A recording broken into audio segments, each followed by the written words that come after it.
பண்டைய இஸ்ரவேலின் வறண்ட நிலங்களில் ஒரு மனிதனை சுற்றி ஒரு சக்தி வாய்ந்த கதை உருவாகிறது.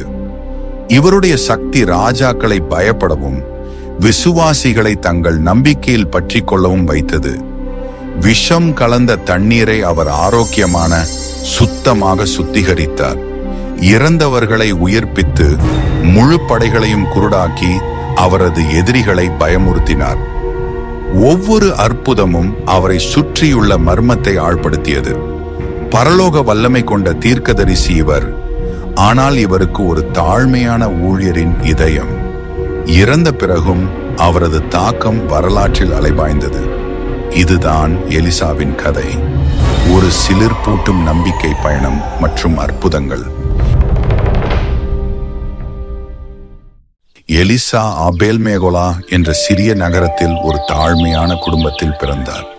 அவரது பெயர் கடவுள் என் மீட்பு என்று பொருள்படும் ஒரு எபிரேய பெயர். சிறு வயதிலிருந்தே அவர் அசாதாரணமான ஒன்றுக்கு விதிக்கப்பட்டவர் என்பது தெளிவாக தெரிந்தது. அவர் தனது தந்தைக்கு வயல்களை உழ உதவினார். அமைதியான மற்றும் எளிமையான வாழ்க்கையை வாழ்ந்தார். இருப்பினும் ஒரு நாள் எல்லாம் மாறியது. புகழ்பெற்ற தீர்க்கதரிசி எலியா, ஒரு வல்லமையான கடவுளின் மனிதர், எலிசாவின் மீது தனது மேலங்கியை எறிந்தபோது தன்னை பின்பற்றும்படி அழைத்தார். இது ஒரு தெய்வீக பயணத்தின் ஆரம்பம் என்பதை அறிந்து எலிசா எலியாவின் சீடரானார். இஸ்ரவேலின் மிகப்பெரிய தீர்க்கதரிசிகளில் ஒருவரிடமிருந்து கற்றுக்கொண்டார். எலியா மீதான அவரது பக்தியும் விசுவாசமும் பெரிது. எலியா எலிசாவை அனுப்பிவிட முயன்ற போதும் அவர் எல்லா இடங்களிலும் எலியாவை பின்தொடர்ந்தார். எலியாவின் நேரம் முடிவடைகிறது என்பதை எலிசா அறிந்திருந்தார். அவர்கள் யோர்தான் நதியை கடந்த போது அவர் எலியாவை விட்டு போக மறுத்துவிட்டார். எலியா தனது சால்வையால் தண்ணீரை அடித்து அதை அற்புதமாக பிரித்தார். அவர்கள் வறண்ட நிலத்தில் நடந்து சென்றார்கள்.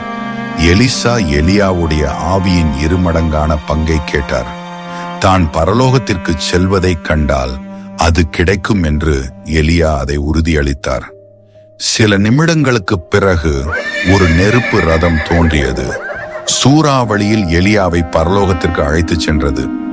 எலிசாவையோ தனது பணியை தொடர வைத்தது. எலியாவின் சால்வை விழுந்தது. எலிசா அதை எடுத்தார். இப்போது தெய்வீக அதிகாரத்தை தரித்துக் கொண்டார்.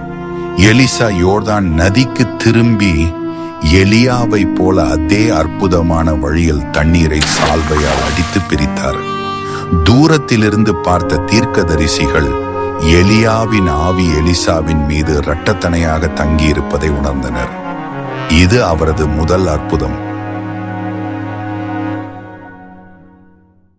இதுவே தேவன் இப்பொழுது அவர் மூலம் செயல்படுகிறார் என்பதற்கான அடையாளம். ஒரு காலத்தில் அமைதியாக இருந்த விவசாயி இப்பொழுது இஸ்ரேலுக்காக தேவனால் தேர்ந்தெடுக்கப்பட்ட தீர்க்கதரிசியானார். இந்த அற்புதங்கள் எல்லாம் ஒரு தொடக்கம்தான். எலிசாவின் முதல் பொதுவான அற்புதம் எரிகோ நகரில் நடந்தது.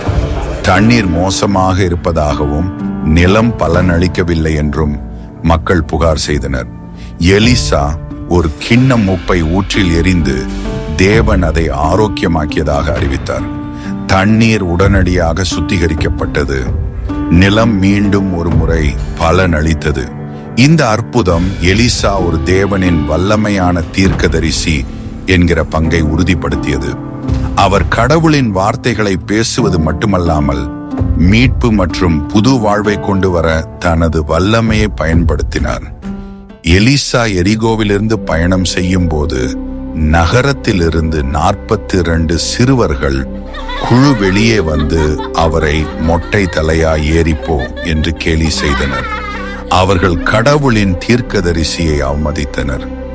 ஏன் சிறுவர்கள் அப்படி சொன்னார்கள் தெரியுமா? உன் எலியாவை போல நீனும் மேலே ஏறிப்போ, மொட்டை தலையா என்று கேலி செய்தனர். அவர்களின் வார்த்தைகளின் தீவிரத்தை புரிந்து கொள்ளவில்லை. எலிசா அவர்களை கர்த்தருடைய நாமத்தில் சபித்தார். 2 கரடிகள் காட்டிலிருந்து வெளியே வந்து 42 சிறுவர்களை பீறி போட்டது. இந்த பயங்கரமான நிகழ்வு கடவுளையும் அவருடைய ஊழியர்களையும் கேலி செய்வது தண்டிக்கப்படாமல் போகாது என்பதை நினைவூட்டுவதாக அமைந்தது. இது எலிசாவின் அதிகாரத்தில் பயத்தையும் மரியாதையையும் நிலைநாட்டினது. ஒரு விதவை எலிசாவை அணுகி தன் கணவர் இறந்துவிட்டார் என்றும் அவளை கடனில் விட்டுவிட்டு சென்றதால் அவளுடைய 2 மகன்களை அடிமைகளாக அழைத்துச் செல்ல கடன் கொடுத்தவர்கள் வந்தார்கள் என பதறினாள். உடனே எலிசா அவளை பார்த்து, உன் வீட்டில் எண்ணெய் இருக்கிறது என்று கேட்டார். அவள் 1 குடம் எண்ணெயை தவிர வேறு எதுவும் இல்லை என்றாள். தன் அண்டை வீட்டாரிடமிருந்து வெற்று பாத்திரங்களை கடன் வாங்கி ஒவ்வொன்றிலும் எண்ணெயை ஊற்றும்படி அறிவுறுத்தினார் எலிசா. அற்புதமாக ஒவ்வொரு பாத்திரமும் நிரம்பும் வரை எண்ணெய் தொடர்ந்து வந்து கொண்டே இருந்தது. அவள் எண்ணெயை விற்று தன் கடன்களை செலுத்தி எலிசா மூலம் தன் மகன்களை அடிமைத்தனத்திலிருந்து காப்பாற்றினாள். எலிசாவின் மூலம் தேவன் அவளுடைய தேவையை பூர்த்தி செய்தார். சூனேம் நகரில் ஒரு பணக்கார பெண் எலிசா கடந்து செல்லும் போதெல்லாம் நன்றியுணர்வின் காரணமாக தனது வீட்டில் ஒரு அறையை வழங்கி அவருக்கு மிகுந்த விருந்தோம்பல் காட்டினாள். தனது வயதான காலத்திலும் ஒரு ஆண் குழந்தையை பெற்றெடுப்பதாக அவளுக்கு உறுதியளித்தார் எலிசா. எலிசா அவளிடம் சொன்னபடியே அவள் ஒரு குமாரனை பெற்றாள். ஆனால் திடீரென்று ஒரு நாள் அந்த ஆண் குழந்தை இறந்தபோது சோகம் ஏற்பட்டது. எலிசாவை தேடி அவள் விரைந்து வந்தாள். எலிசா அவளுடன் திரும்பி வந்து தெய்வீக சக்தியின் ஒரு கணத்தில் குழந்தைக்காக ஜெபித்தார். எலிசா சிறுவனின் மேல் படுத்துக் கொண்டார். குழந்தையின் உயிர் மீட்டெடுக்கப்பட்டது. இந்த அற்புதம் விசுவாசத்தின் சக்தியையும் கடவுளின் கருணையையும் நிரூபித்தது. பஞ்சகாலம் வந்தபோது எலிசா மற்ற தீர்க்கதரிசிகளுடன் கூடி அவர்களை கூழ் தயாரிக்க அறிவுறுத்தினார். ஆனால் மனிதர்களில் ஒருவரும் அறியாமல் பானையில் விஷக்காட்டு பூசணிகளை சேர்த்து சமைத்து விட்டனர். அவர்கள் சாப்பிடும்போது ஏதோ தவறு இருப்பதை உணர்ந்து, கடவுளின் மனிதரே என்று கூச்சலிட்டனர். பானையில் மரணம் இருக்கிறது என்றனர். எலிசா அமைதியாக சிறிது மாவை கூழில் சேர்த்தார். விஷம் நடுநிலையானது. கூழ் மீண்டும் சாப்பிட பாதுகாப்பானது. எலிசாவின் மூலம் தேவனின் வல்லமை எவ்வாறு மரணத்தையும் ஜீவனாக மாற்ற முடியும் என்பதை காட்டுகிறது. பஞ்சத்தின் போது ஒரு மனிதன் எலிசாவுக்கு 20 பார்லி ரொட்டிகளை காணிக்கையாக கொண்டு வந்தான். எலிசா தனது வேலைக்காரனை மக்களுக்கு கொடுக்கும்படி அறிவுறுத்தினார். ஆனால் வேலைக்காரன் 100 ஆண்களுக்கு உணவளிக்கவே அது போதாது என்று எதிர்ப்பு தெரிவித்தான். எலிசா விசுவாசத்துடன், கர்த்தர் சொல்லுகிறார், அவர்கள் சாப்பிடுவார்கள் என்றும் சாப்பிட்டு மீதி வைப்பார்கள் என்றும் அறிவித்தார். அற்புதமாக ரொட்டி பெருகியது. எல்லோரும் சாப்பிட்டு மீதம் எடுத்து வைத்தார்கள். இது இஸ்ரேலில் வரவிருக்கும் இன்னும் பெரிய அற்புதங்களை முன்னறிவித்தது. அதற்கு நிழலாட்டமாயிருந்தது. எலிசாவின் அற்புதங்களை கேள்விப்பட்டு சிரியா நாட்டு படையின் ஒரு தளபதி தொழுநோயால் அவதிப்பட்டு அவர் குணமடைய இஸ்ரேலுக்கு பயணம் செய்தார். அவர் பெயர் நாகமான். எலிசா முதலில் யோர்தான் நதியில் 7 முறை கழுவும்படி அவருக்கு அறிவுறுத்தினார். முதலில் நாகமானுக்கு கோபம் வந்தது.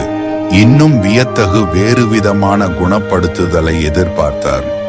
ஆனால் அவரது ஊழியர்கள் அவரை கீழ்ப்படியும்படி சமாதானப்படுத்தினர்.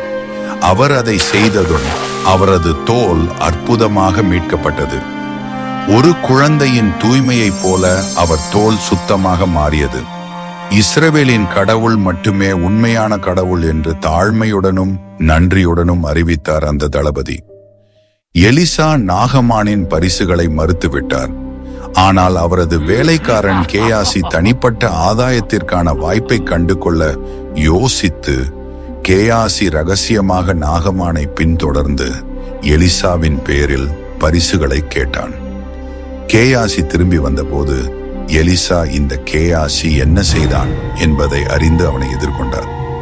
கேயாசிக்கு தண்டனையாக நாகமானை விட்ட குஷ்டரோகம் இப்போது கேயாசியை பிடித்துக் கொண்டது மற்றும் அவரது சந்ததியினர் அனைவருக்கும் தொழுநோய் என்றென்றும் ஒட்டிக்கொண்டது. இந்த காரியம் பேராசையின் விலையையும் கடவுளின் சேவையில் நேர்மையின்மையின் கூலியையும் தண்டனையையும் எடுத்துக்காட்டியது.